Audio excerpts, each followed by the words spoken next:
अगर तुम लोगों ने साइंस लिया होगा तो तुम लोगों को 11th में जेईई के बारे में ज़रूर पता चला होगा कि जेईई किस चीज़ का नाम है और इसने हम लोगों की ज़िंदगियाँ किस तरह से बदली हुई हैं। तो आज की वीडियो में बताने वाला हूँ इसने मेरी ज़िंदगी को किस तरह से बदला है। तो चलिए शुरू करते हैं। मेरे क्लास 10 से लेकर जेईई एडवांस तक के सफ़र को मैं इस वीडियो में डिस्कस करने वाला हूँ। मैं क्लास 10 में काफ़ी बेसिक सा स्टूडेंट था और मैंने अभी 90% के अप्रॉक्स स्कोर कर लिया था। तो मेरे पास दो ही ऑप्शन थे, एक तो पीसीएम और पीसीबी। मैं बहुत कॉन्फिडेंट फील कर रहा था इतने नंबर लाने के बाद और मैंने सोच लिया था कि मैं पीसीएम लेके अपने दिल्ली यूनिवर्सिटी के लिए ट्राई करूँगा। मैंने क्लास 11 काफ़ी ज़ीरो नॉलेज के साथ शुरू किया था।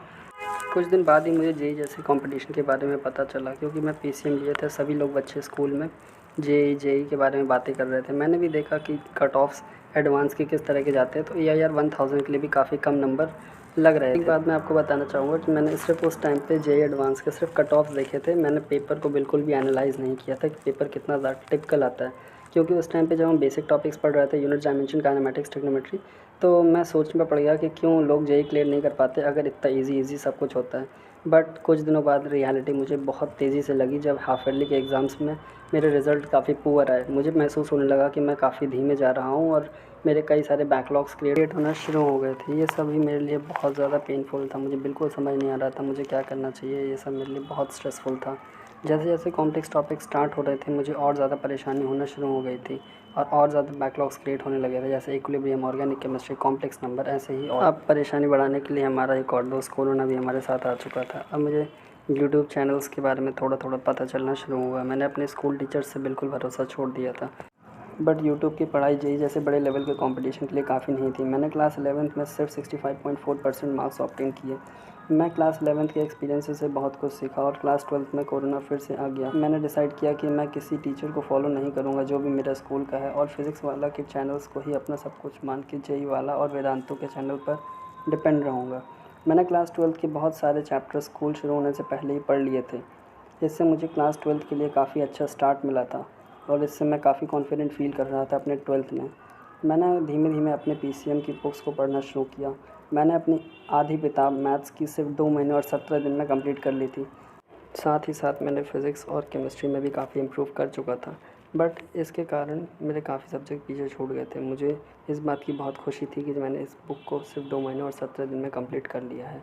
अब मेरे हाफ ईयरली के रिज़ल्ट आते हैं तो पीसीएम में मेरे काफ़ी अच्छा स्कोर रहता है, लेकिन फ़िज़िकल एजुकेशन, इंग्लिश, कंप्यूटर्स मेरे काफ़ी पीछे छूट चुके थे। लेकिन मुझे बिल्कुल समझ नहीं आ रहा था अब मुझे इस टाइम पे क्या करना चाहिए। मैं बहुत कंफ्यूज था कि मुझे 12th को फोकस करके दिल्ली यूनिवर्सिटी के लिए जाना चाहिए या फिर मुझे आईआईटी जैसी बड़ी कंपटीशन की तैयारी करनी चाहिए। मैं काफ़ी अंडर कॉन्फिडेंट था, तो मैंने डिसाइड किया था कि मैं 12th के करंट ईयर में सिर्फ दिल्ली यूनिवर्सिटी पर फोकस करूँगा। अगर वो मेरा प्लान कामयाब नहीं हो पाया, one of the toughest competition में घुसने की कोशिश करूँगा। मैं सभी सब्जेक्ट्स को मैनेज करना स्टार्ट कर दिया, जिसके कारण मेरे पीसीएम में उतना अच्छा परफॉर्मेंस नहीं रह पाया जितना मेरा हाफ ईयरली में था। फिर भी किसी तरह मैंने 98.5% मार्क्स को ऑब्टेन किया, जो मेरे लिए बहुत खुशी की बात थी। मैं पीसीएम में 100% स्कोर तो नहीं कर पाया, लेकिन मैथ्स में 100% था। लेकिन मेरा जेईई छूट गया, 93.6 परसेंटाइल ही ला पाया।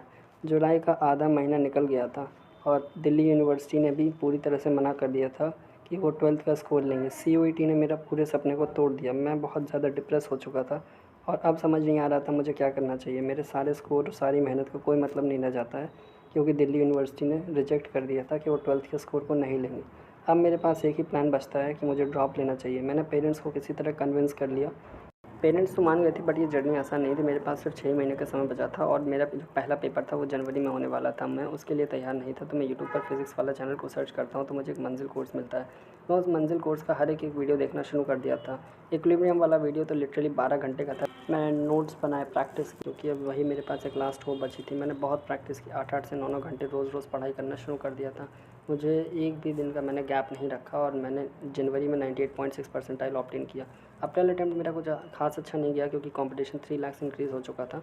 इसीलिए मेरी जो वहाँ पर परसेंटाइल बनी थी वो काफ़ी कम थी इन कंपैरिजन विद जनवरी वाली परसेंटाइल। मैंने मेंस की ही तैयारी की थी, एडवांस की मेरी कोई तैयारी नहीं थी। मैं एडवांस में, मुझे पता नहीं मैंने उन 6 घंटों में क्या किया, बट जैसे तैसे बस मैंने काम लायक पेपर कंप्लीट कर लेता हूँ और सिर्फ 2 मार्क्स से किसी तरह मेरा जेईई एडवांस का कट ऑफ क्लियर हो जाता है। तो यही थी मेरी सक्सेस जर्नी। उम्मीद है आपको पसंद आई होगी।